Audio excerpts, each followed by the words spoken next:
Senhor, esta é uma área restrita. A voz era uma lâmina de aço polido, afiada e inflexível. Rasgou o silêncio reverente daqueles terrenos sagrados, um som tão deslocado quanto um grito em uma biblioteca. O oficial Kyle Henrique estava de pé, com os pés firmemente plantados na largura dos ombros, uma postura que ele havia praticado diante do espelho até que gritasse autoridade. Seu uniforme era uma obra-prima da polícia moderna, um profundo azul marinho de tecido sintético que repelia tanto água quanto amassados com a mesma eficiência, seus vincos tão nítidos que pareciam capazes de cortar. Em seu quadril repousava uma pistola de última geração em um coldre de retenção nível II. Tudo nele era novo, eficiente e importante. Seu monólogo interno zumbia com a autossatisfação de um homem que acreditava ser o único guardião da ordem em um mundo de caos. Mais um, pensou ele, enquanto seus olhos examinavam o velho à sua frente. Eles vêm da cidade, acham que isto é um parque público. Não liem as placas. Não sentem a gravidade deste lugar. O homem a quem ele se dirigia era o completo oposto do oficial Riggs. Era idoso, as costas curvadas pelo peso implacável de mais de 80 anos. Vestia um simples terno cinza escuro, o tecido gasto nos cotovelos e na gola, um relicário de uma era de lã e alfaiataria cuidadosa. Tinha sido um belo terno em seu tempo, mas esse tempo ficara décadas para trás. Agora pendia frouxamente de sua frágil estrutura, um testemunho de uma vida que aos poucos o havia consumido. Seu rosto era um mapa daquela vida, uma cartografia de linhas profundas gravadas pelo sol e pela preocupação, seus olhos de um azul pálido e aguado que pareciam guardar a quietude de um céu de inverno. Numa das mãos segurava uma bengala de madeira nudosa. Na outra, mantinha fechado um pequeno objeto escuro que Riggs não conseguia distinguir bem. O contraste era um abismo. Riggs, uma catedral de poder de fogo e procedimento modernos. O velho, uma capela esquecida, silenciosa, de pedra e madeira. Os movimentos do velho eram tão lentos e deliberados quanto o arrastar de uma geleira. Estava avançando em direção à seção isolada por cordões, onde a guarda de honra permanecia como estátuas, seus fuzis reluzindo sob o sol solene da Virgínia. Não era um enterro qualquer. As bandeiras em todo o país estavam a meio mastro. O homem sendo sepultado era o sargento-mor Thomas Blackwood, uma lenda das forças especiais, um guerreiro cujas façanhas eram sussurradas com reverência nos quartéis e salas de instrução de uma nova geração. Portanto, a segurança era rígida. A lista de convidados era composta pela elite militar e política da nação. E aquele velho, com seu terno gasto e expressão perdida, certamente não estava nela. Vim por causa do sargento-mor Blackwood, disse o velho. Sua voz era rouca, fina, como folhas secas arrastadas pelo vento no asfalto. Não havia desafio, nem discussão. Era apenas uma afirmação de fato. Rick sentiu uma onda de pena condescendente misturada com irritação. Claro que sim, vovô. E eu estou aqui por causa de Abraham Lincoln. Eu entendo, senhor, disse Riggs, com um tom carregado da paciência ensaiada e insincera que usava para lidar com os confusos e irrelevantes. Mas esta é uma cerimônia privada. Somente convidados. Vou precisar que o senhor volte para além do perímetro público. Ele gesticulou vagamente com a mão elevada para uma linha a quase 100 metros dali, onde uma pequena multidão de curiosos e turistas havia se reunido. O velho não se moveu.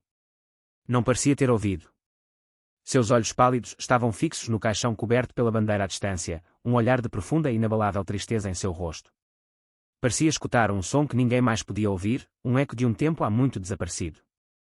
A paciência de Riggs, já escassa, começou a evaporar sob o calor da própria arrogância.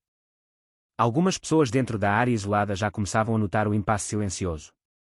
Um senador júnior, um grupo de coronéis condecorados.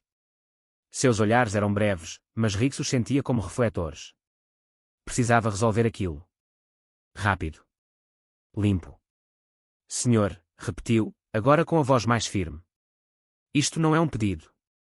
O senhor está interferindo em um funeral militar. Isso é uma ofensa federal. Agora, por favor, vire-se. O velho piscou lentamente, trazendo o foco de volta daquele lugar distante. Olhou para Riggs, seus olhos sem medo, sem raiva. Era um olhar de simples avaliação, o que Riggs achou ainda mais irritante. Como se aquele fóssil o estivesse pesando e medindo. Preciso estar lá, disse o velho, ainda com a voz fraca. Tom gostaria disso. O uso casual do primeiro nome foi, para Riggs, a prova final. Um clássico caso de delírio senil. Algum veterano que tinha lido o obituário e inventado uma ligação pessoal em sua mente enfraquecida. Era triste, mas também um risco de segurança. Quem o senhor é para ele? Desafiou Riggs, cruzando os braços. Era uma postura de poder. Fazia-o sentir-se maior. Eu fui o sargento dele. As palavras foram tão baixas que Hicks quase não as ouviu. Ele soltou uma curta e incrédula baforada de ar, que não chegava a ser uma risada. O sargento dele. O homem sendo enterrado era um sargento-mor comandante, um posto que exigia 30 anos de coragem e brilhantismo para ser alcançado. Havia-se aposentado uma década antes. Para aquele velho ter sido seu sargento, teria de ser, bem, quase um fóssil. E de outra guerra, de outro exército. Era absurdo. Certo. O sargento dele, disse Hicks, agora com sarcasmo cru. Olha, não tenho tempo para histórias de guerra. Preciso ver seu convite e um documento válido. Não tenho. Então o senhor precisa sair. Hicks deu um passo à frente. Ele era mais jovem, mais alto, mais forte. Ele era a lei. O velho era apenas um obstáculo. A atenção da multidão já estava mais focada. O murmúrio de conversas havia diminuído. O quadro silencioso no portão estava se tornando o evento principal. O olhar do velho caiu sobre o pequeno objeto escuro em sua mão. Ele abriu a palma. Era uma pedra, lisa e cinzenta, gasta pela água e pelo tempo. Parecia absolutamente comum, algo que se poderia jogar num lago para fazê-la quicar na superfície. Só preciso entregar isto a ele, sussurrou, mais para si mesmo do que para Hicks. Os olhos de Hicks se estreitaram. O objeto. A variável desconhecida. Seu treinamento entrou em ação. Controla as mãos. Controla a ameaça. Senhor, preciso que me entregue esse objeto. Não. A palavra não foi dita em voz alta. Não foi desafiadora. Mas foi absoluta. Foi um muro de granito. Aquilo foi o suficiente. O ponto sem retorno. A recusa direta de uma ordem legal. O profissionalismo de Hicks agora era um insulto pessoal. Aquele velho o estava transformando em motivo de chacota diante das pessoas mais poderosas do país. Senhor, este é o seu último aviso, disse Hicks, com a voz baixa e ameaçadora. Ele desabotoou a trava de segurança do coldre. Foi um gesto teatral, feito para intimidar. Entregue-me o objeto e vá embora, ou o prenderei. O velho apertou a pedra com mais força. Seus nós dos dedos, inchados pela artrite, ficaram brancos. Pela primeira vez, um lampejo de algo novo cruzou seu rosto. Não era medo. Era memória. De repente, o ar tinha gosto de frio amargo. O verde impecável de Arlington desapareceu, dando lugar a um branco ofuscante. O toque solene do clarim foi substituído pelo estalo ensurdecedor de rifles e pelo crepitar de uma metralhadora.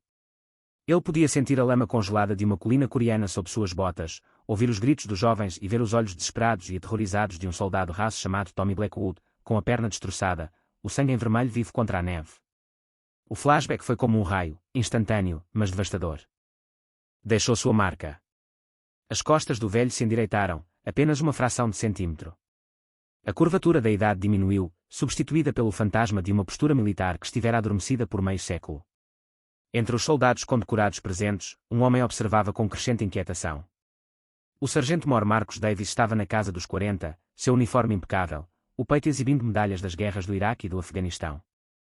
Assistia ao desenrolar da cena com o olhar treinado de um suboficial experiente. No início, como Hicks, sentira uma pontada de pena. Mais um veterano perdido no passado. Mas então percebeu que o jovem guarda de segurança não tinha visto.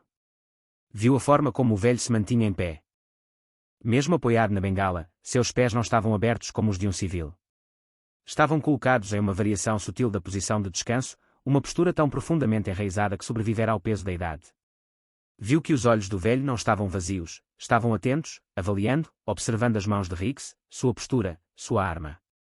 Era a calma predatória de quem já enfrentara coisas muito piores do que um guarda excessivamente zeloso. E então notou a mudança. O leve endireitar da coluna. O endurecimento da mandíbula. Davis já tinha visto aquele olhar antes. Viram no rosto de homens segundos antes de arrombarem uma porta em Fallujah. Era o olhar de alguém que passava da existência passiva para o engajamento ativo. Era o olhar de um guerreiro. Um nó gelado de apreensão se formou no estômago de Davis. Esse jovem tolo está prestes a pôr as mãos em alguém em quem não deveria, pensou. Ele acha que está lidando com uma ovelha, mas está cutucando um leão adormecido. Davis conhecia a história. Sabia que o sargento-mor Blackwood tinha sido um jovem recruta na Coreia. Lutara em Chosin Reservoir. O lendário, os poucos escolhidos. A maioria já havia partido. Os poucos que restavam eram fantasmas, relíquias de um conflito quase mítico. Ele olhou novamente para o velho, para o terno gasto e a dignidade silenciosa. Um nome, um codinome dos livros de história, surgiu em sua mente. Um nome que o próprio Blackwood havia mencionado uma vez, num raro momento de reflexão ao beber uísque, a voz carregada de reverência. O sangue de Davis gelou. Não podia ser. Mas, e se fosse? Ele não podia correr esse risco. Não podia ficar parado e assistir a um tesouro nacional ser humilhado, ou pior, preso, por um garoto que confundia história com demência. Discretamente, o sargento Mor Davis deu alguns passos para trás, puxando o telefone do bolso. Seus dedos voaram sobre a tela, discando um número que ele rezava nunca precisar usar. Era a linha direta para o ajudante de ordens do presidente do Estado-Maior Conjunto, o General Wallace, que conduzia a cerimônia. O telefone foi atendido no primeiro toque. Capitão Miller. Senhor, aqui é o sargento Mor Davis. Estou no funeral de Blackwood. Temos uma situação no portão principal. Davis falou rápido, a voz baixa e urgente. Que tipo de situação, sargento Mor? Há um velho aqui. A segurança está prestes a detê-lo. Senhor, acho que sei quem ele é. Acho que ele é o fantasma de Chosin. Houve um silêncio chocado do outro lado da linha. O fantasma de Chosin. Era uma lenda, uma história contada aos recrutas para inspirá-los. Um sargento de pelotão que teria segurado uma colina sozinho por 6 horas contra uma companhia inteira, que carregara meia dúzia de feridos até a segurança durante uma nevasca. Um homem que recusara a medalha de honra dizendo, só estava fazendo meu trabalho. Os heróis são os que não voltaram. Ele havia desaparecido após a guerra, recusando entrevistas, recusando homenagens. Seu nome era Samuel Thorne. Tem certeza? A voz do capitão Miller agora estava tensa de alarme. Não tenho certeza de nada, senhor. Mas ele disse que era o sargento de Blackwood. E o olhar dele, senhor, não há como fingir aquilo. O general Wallace precisa saber. Agora. O general está prestes a dar a oração fúnebre. Senhor, com todo respeito, se esse homem for quem penso que é, o general vai querer parar tudo. Se deixarmos aquele segurança algemá-lo, será uma mancha na honra do exército que jamais será lavada. No outro lado da linha, o capitão Miller sentiu a adrenalina disparar. Ele conhecia o sargento Mor Davis. Não era um homem dado a fantasias. Mantenha sua posição, sargento Mor. Estou indo buscar o general. De volta ao portão, Riggs já havia tomado sua decisão. O tempo para a conversa havia acabado. Chega, disse ele, a voz plana e definitiva. O senhor está preso por invasão e por desobedecer a uma ordem legal. Coloque as mãos para trás. Ele estendeu o braço, fechando a mão em torno do braço fino do velho. O toque foi como uma faísca em um pavio. Mas a explosão não foi a que Riggs esperava. O velho não resistiu. Não gritou. Apenas ficou parado, o braço preso pelo guarda, e olhou para ele. E nesse olhar, Riggs viu algo que o aterrorizou. Viu uma profundidade de tristeza e desapontamento tão imensa que parecia um peso físico. Era o olhar de um pai vendo o filho falhar em um teste fundamental de caráter. Assim que Riggs começou a puxar o braço do velho para trás, um som cortou o ar, anulando todo o resto. Era o guincho agudo de pneus, seguido pelo rugido de motores potentes. Todas as cabeças se viraram. Um comboio de 3 Chevrolet Suburban pretos avançava em alta velocidade, ignorando todos os protocolos. Não pararam no posto de controle de segurança, atravessaram direto, levantando cascalho com os pneus. Pararam derrapando a poucos metros da cena, as portas se abrindo antes mesmo de os veículos pararem completamente. Do veículo da frente emergiu um homem que parecia comandar o próprio ar ao seu redor. Era alto e largo de ombros, o uniforme reluzindo com medalhas e fitas. Em cada ombro brilhavam 4 estrelas prateadas de um general de exército. Era o general Wallace, presidente do Estado-Maior Conjunto, o mais poderoso oficial militar dos Estados Unidos. Seu rosto era uma tempestade. Todo o cemitério mergulhou em silêncio sepulcral. A guarda de honra congelou.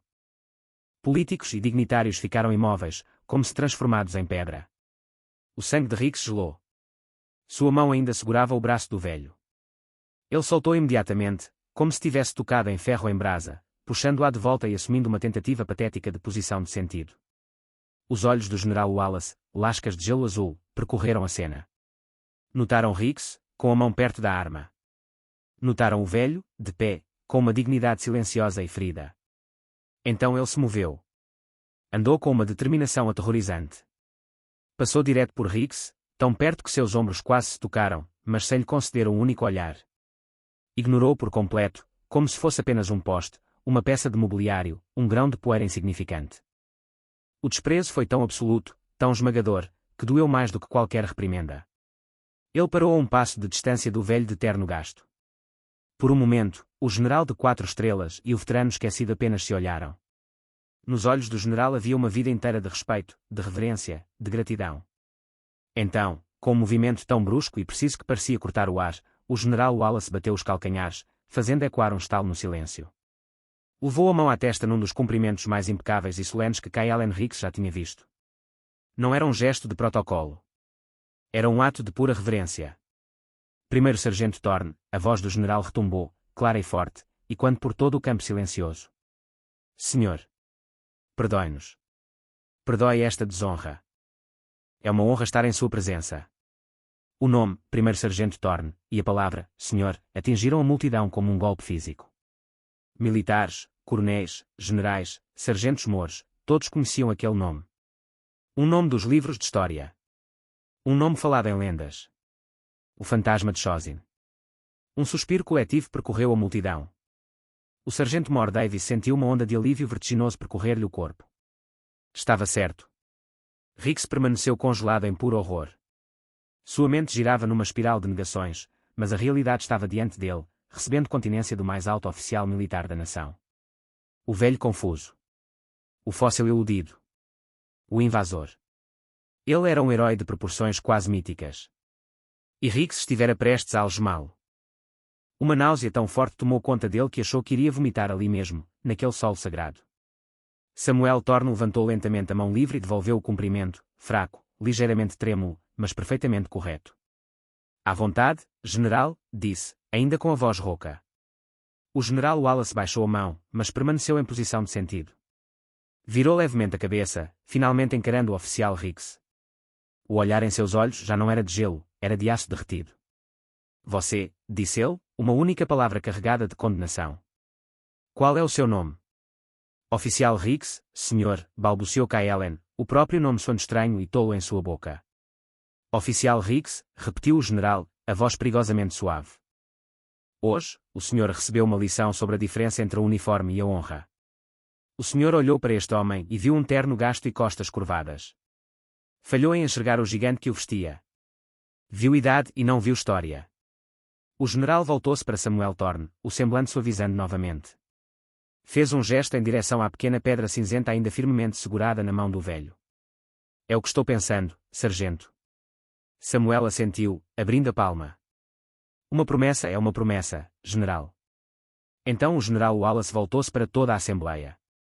Já não era apenas um general, era um historiador, um contador de histórias, um guardião da memória. Sua voz se ergueu, cheia de paixão, fazendo com que todos os presentes se inclinassem para a frente, pendendo de cada palavra. A maioria de vocês está aqui hoje para honrar o sargento-mor comandante Thomas Blackwood, começou. Vocês o conhecem como herói do Vietnã, uma lenda dos Boinas Verdes, um homem que moldou gerações de guerreiros.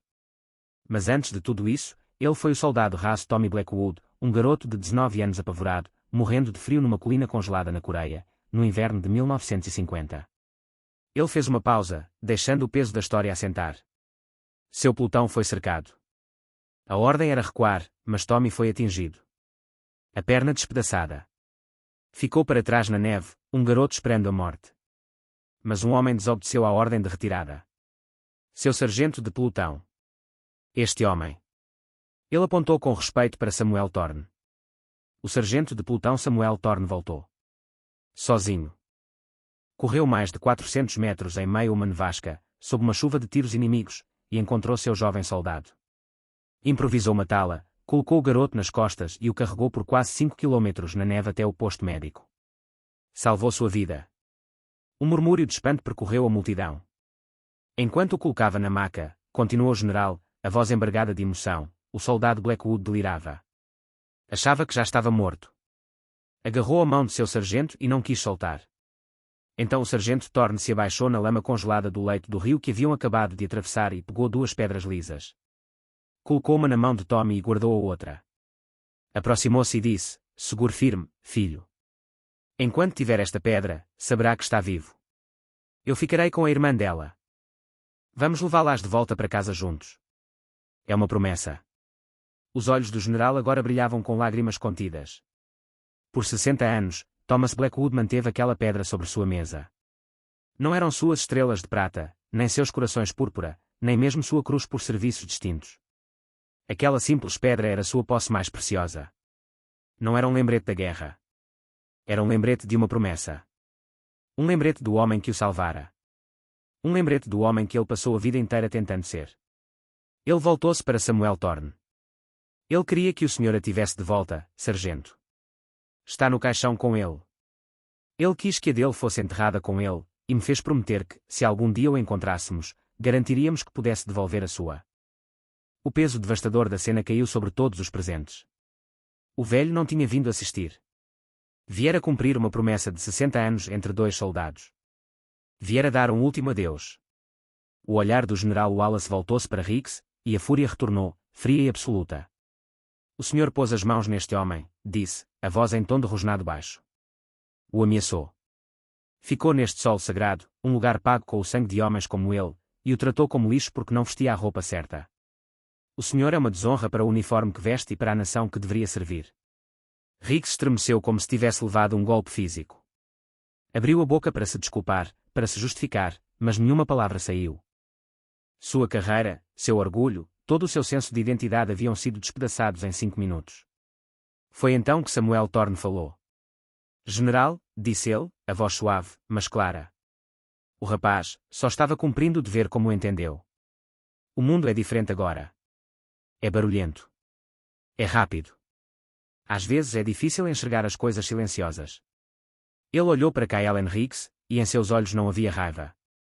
Apenas uma profunda, pungente compaixão. Foi um ato de graça tão surpreendente, tão inesperado, que deixou todos, inclusive o general, sem palavras. Ser defendido justamente pelo homem que havia sido tão humilhado por si era uma lição de caráter mais poderosa que qualquer punição. Deixe o rapaz em paz, disse Samuel. Ele já aprendeu sua lição hoje. Uma lição que Tom apreciaria. Que a honra não está em como você é tratado, mas em como você trata os outros. O general Wallace encarou o primeiro sargento Thorne, a admiração crescendo ainda mais. Mesmo depois de tudo, seu primeiro instinto era a misericórdia. Como desejar, sargento, disse o general, a voz carregada de deferência. Então virou-se para seu ajudante. Capitão Miller. Providência e transferência do oficial Hicks. Quero nos arquivos do Museu Nacional do Exército dos Estados Unidos. Ele vai passar o próximo ano de sua vida lendo as citações de cada medalha de honra da Guerra da Coreia. Talvez então aprenda a reconhecer seus superiores. Virou-se de volta para Samuel. Primeiro Sargento Thorne. Senhor. O senhor nos daria a honra de liderar o cortejo. Seu lugar é na frente. Ele ofereceu o braço ao velho.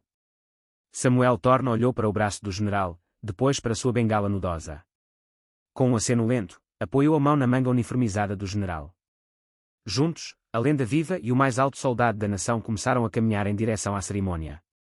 À medida que avançavam, a multidão de senadores, congressistas, generais e dignitários se abria como um mar vermelho. Cada soldado, do mais baixo recruta ao mais alto oficial, entrava em posição de sentido e prestava continência à medida que eles passavam. Foi uma onda espontânea, uma homenagem em cascata. Semanas se transformaram em meses. Caelan Hicks já não estava em Arlington. Passava os dias no porão silencioso e empoeirado do Museu do Exército, cercado pelos fantasmas de heróis. O trabalho era tedioso, mas transformador. Lia histórias de coragem inimaginável, de sacrifícios que desafiavam a compreensão. Lia sobre homens que avançaram contra ninhos de metralhadora, que se jogaram sobre granadas, que suportaram horrores indizíveis pelo companheiro ao lado. Aprendeu que os verdadeiros uniformes eram as cicatrizes na alma de um homem. Sua própria arrogância, antes um brilho de cromo polido, havia sido arrancada, deixando apenas um metal cru e humilhado do arrependimento. Numa tarde fresca de outono, durante o intervalo do almoço, caminhava pelos jardins do museu. Viu uma figura familiar sentada em um banco, olhando para o muro memorial. Era Samuel Thorne. O coração de Caelan disparou. Ele poderia ter virado as costas e ido embora. Deveria ter feito isso. Mas seus pés o levaram adiante. Parou a uma distância respeitosa. O velho ergueu o olhar, seus olhos azul claros mostrando um lampejo de reconhecimento. Caelan não conseguiu dizer nada. A garganta estava travada. Apenas ficou ereto, juntou os calcanhares e fez um aceno lento e deliberado com a cabeça. Não era uma continência. Já não usava uniforme que lhe desse esse direito. Era um gesto simples, humano. Um gesto de desculpa. De gratidão. De respeito profundo, ilimitado. Samuel Thorne o observou por um longo momento. Então, um pequeno e triste sorriso surgiu em seus lábios, e ele devolveu um leve aceno. Um aceno de perdão. Um aceno que dizia que a lição havia sido aprendida. Que a dívida havia sido paga. Kaelen se virou e foi embora, um peso que nem sabia carregar levantado de sua alma. A voz do narrador concluiu, numa reflexão silenciosa sobre os acontecimentos. A verdadeira grandeza raramente se anuncia. Não veste uniformes chamativos nem exige atenção. É silenciosa. É humilde. Encontra-se no tecido gasto de um velho terno, no olhar firme de um ancião, e na memória de uma promessa cumprida, selada com uma simples pedra de um rio congelado, meio mundo e uma vida distante. A verdadeira honra não está no respeito que você exige, mas na graça que oferece àqueles que ainda não aprenderam o que o respeito realmente significa.